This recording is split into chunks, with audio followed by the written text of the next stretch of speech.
Now that we have our non-specific binding test done and the buffers that we want to use with our sensor chemistry chosen, we'll then go on to our ligand immobilization step. Now, so this means that we're now ready to start our specific binding test, and the first step will be immobilizing our ligand to the sensor surface. So as mentioned earlier, for each sensor chemistry, you're going to want to reference the specific sensor chip tech guide for a step-by-step protocol. And also, while immobilizing your ligand, we have a very useful equation here that you can reference, which I have expanded in more detail here. Now, this equation is used to estimate the maximum theoretical analyte binding signal that you will obtain in an SPR test, and it's depicted here as the Rmax. Now, the units of our response signal are nanometers or picometers. As remember, we are tracking a wavelength position. And then we can relate the analyte binding signal intensity to the molecular weight ratio between the analyte and the ligand, as well as the ligand immobilization level. Now, this term, the ligand immobilization level, is determined experimentally by calculating the net shift in the response signal during our ligand immobilization step. And this is very well outlined in our sensor chip tech guide. Now, say for example, if the molecular weight of our analyte and ligand are about the same, this ratio will then be 1, and if we have 800 picometer of ligand immobilization, we should then expect our analyte binding signal to be at a maximum of 800 picometers. Now you can tell that this equation will become especially important if the molecular weight ratio is small. So say we have a large ligand on the surface and our analyte is a smaller molecule. Now, when this ratio is small, we are going to want to ensure that we have sufficient ligand immobilization to be able to detect the analyte binding signal. Now, for our response units, you're going to want to aim to have at least an Rmax of around 50 picometers to ensure that we have a good signal to noise ratio for detection. Now, knowing all this, we can have a minimum goal for our ligand immobilization level. So what we have here is an example of a ligand being immobilized to the carboxyl sensor in our 2-channel Open SPR instrument.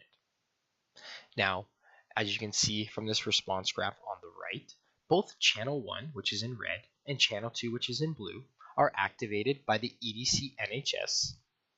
Next, the ligand is then injected only into channel 2, which is followed by an increase in the response for the blue curve and a flat line for the response for channel 1, which is the red curve. And then after that, we're going to inject the blocking solution into both channels. Now this will result in channel 1 being our reference channel and channel 2 being our active channel. Now, as was done for the non-specific binding test, our reference channel may be either untreated, activated and then blocked, or prepared with an inactive protein to mimic the physical properties of our active surface. Now, one thing to note is if the ligand immobilization response doesn't reach that estimated level that you calculated for your Rmax, you should then perform a second or possibly even third ligand injection to get that response level high enough. It should be noted that you should not proceed to the analyte injections if the ligand immobilization level isn't sufficient to reach an Rmax of at least 50 picometers. Alright, so now once you have your ligand immobilized onto the sensor surface, you will now be able to work with your analyte injections. So as mentioned earlier, you're going to begin introducing your analyte to obtain your first binding curves. Now, if you remember during that part at the beginning of the session, you're going to need to obtain these binding curves at multiple analyte concentrations. Now, if an estimate of the KD is known, you're going to want to use a range of analyte concentrations between 0.1 times and 10 times the KD value. If no information is known for the KD, it's recommended to start at a low nanomolar analyte concentration and increase this until a response is detected in the instrument. You'll also want to be using between 3 to 5 analyte concentrations for your analyte injections. And you're going to want to dilute your samples using either a 2 or 3-fold serial dilution so that you can obtain ideal spacing between your different binding curves. Now, one of the most important things to remember is that you want to ensure that the Analyte sample buffer and the running buffer match as identically as possible. Ideally, they should be identical with the exception that one has your Analyte sample in it and one doesn't. And to do this, you should be using your running buffer to either directly solubilize or directly dilute your Analyte samples. And as mentioned earlier, between each Analyte injection, a regeneration solution may be necessary to ensure that we have the same number of ligand binding sites for each Analyte concentration. And we're going to talk about this in more detail right now. So again, as I just said, before you start to collect your next Analyte binding curve, you may need to use a regeneration solution to remove your Analyte from your ligand because you want to ensure the same number of ligand binding sites are available for each Analyte concentration that you are sampling. Now this regeneration solution, what it's going to be doing is it's going to be disrupting the binding of your Analyte to the ligand, causing the Analyte to be fully removed from the sensor surface. Now, if for instance your interaction has a very fast off rate and all of your Analyte will dissociate on its own within 2 to 10 minutes, then all you'll need to do after your Analyte injection is wait for the Analyte to come off, and then you can proceed to the next Analyte injection without the use of a regeneration solution. Now, however, if this dissociation rate is slow, it's not very practical to wait until it all naturally dissociates. In this situation, you're going to be using that regeneration solution to disrupt your ligand and Analyte binding.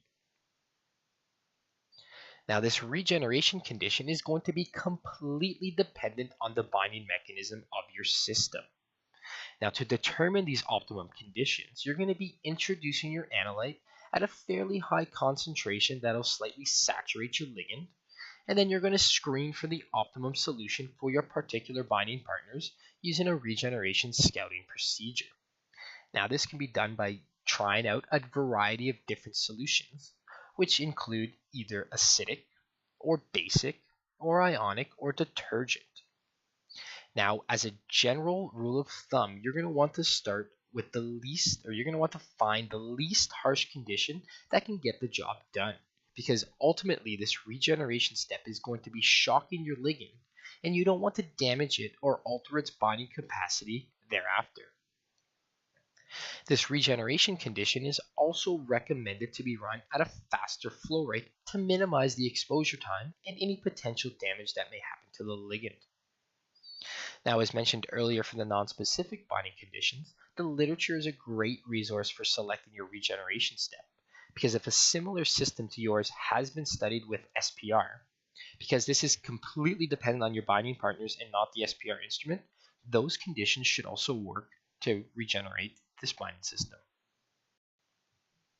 If a regeneration step is needed, once the optimum regeneration solution is found, it is recommended to precondition your ligand with this solution prior to your first Analyte injection. This will ensure the highest consistency throughout your test. So for example, in this response graph below, our first step here is the immobilization of our histidine tag protein to our MTA sensor. And as you can see, there's a slight off rate that's occurring after this step is done. Next, we're going to precondition this ligand on the sensor with our regeneration condition. And you can see that some of the loosely bound ligand has been removed from the sensor surface. And this is stuff that probably wasn't captured via a histidine tag and was loosely interacting with the sensor surface. And after this, all of our subsequent Analyte and regeneration steps all return to the same baseline, suggesting that we have a highly consistent test. Now, one thing to note with this is that our regeneration solution is going to cause a bulk shift, as this solution will differ from your running buffer, which will cause that buffer mismatch. And this is completely normal. We have now discussed the 4 main areas in the experiment that may require some optimization for your binding system. The first area we looked at was the non-specific binding. And this will involve optimizing your running buffer with different additives. The second area would be the ligand immobilization step, and this will be specific to the sensor chemistry that you are using for your binding system, and you may need to optimize this step to obtain a desired immobilization level. The third area that might need some optimization is your analyte concentration range. And as stated earlier, this is going to vary for each binding system. In general, you'll need to use a concentration range that's around your expected KD value for your interaction. And the final part of the experiment that may need optimization is your regeneration solution. And again, this is going to be completely dependent on the samples that you are analyzing.